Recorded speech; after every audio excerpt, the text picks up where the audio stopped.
considère que l'avocat de la défense, et tu es certainement pas le seul, est là pour surjouer, ou ça peut lui arriver de surjouer, de rajouter des choses. Je te pose une question qui sera que rhétorique, puisque ta réponse ne sera pas entendue dans le cadre de cette vidéo, mais tu es déjà venu me voir à l'audience, sur plusieurs audiences. Sans prétention, mais combien de fois j'ai surjoué? Combien de fois j'ai rajouté des choses? Moi, j'ai une seule réalité, le dossier. C'est la seule réalité. Donc, moi, je considère que pour défendre quelqu'un, il faut être juste. Et tu m'as déjà entendu dire ce que je vais te dire. Si tu veux la justice, fais preuve de justesse. Donc, peut-être il y en a qui vont surjouer. Mais pourquoi tu dis l'avocat de la défense? Parce qu'un avocat de la partie civile ne peut pas surjouer, ne peut pas en rajouter, tu vois? Déjà, c'est un parti pris sur la manière dont tu dis les choses. Mais très clairement, moi, c'est pas ma vision des choses. Ma vision des choses, c'est on va exprimer des points de vue. Tu as ton point de vue, tu es partie civile ou tu es prévenu, l'autre partie a son point de vue. Et je mets les choses, on les met les choses en lumière, en perspective. Et il y a un dossier, on a le même dossier, mais on n'a pas vu la même chose. Dire cela, c'est pas surjouer.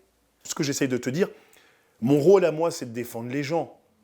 C'est pas de faire 3 claquettes et de dire « regardez comment je suis beau ». Je ne suis pas un pan.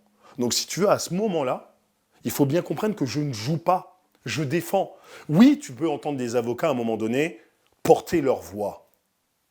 Mais si ce qu'on te dit n'est pas audible, tu peux pas juste simplement en dire les choses calmement. Alors certains y arrivent avec brio, et tant mieux pour eux. Donc non, je suis désolé, c'est pas le théâtre.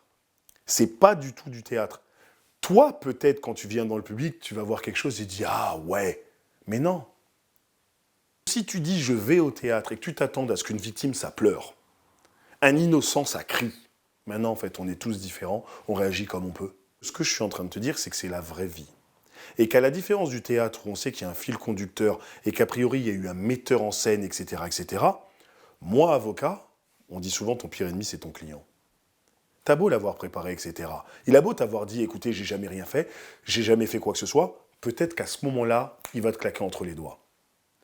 Alors tu improvises. C'est quoi le scénario à la base? C'est quoi le texte? C'est quoi le rôle de chacun? Alors ça se prépare une audience. Mais si tu veux, c'est bien réel, c'est pas un rôle qu'on joue. La personne que tu vas entendre et qui va se mettre à pleurer, c'est pas un rôle qu'elle joue.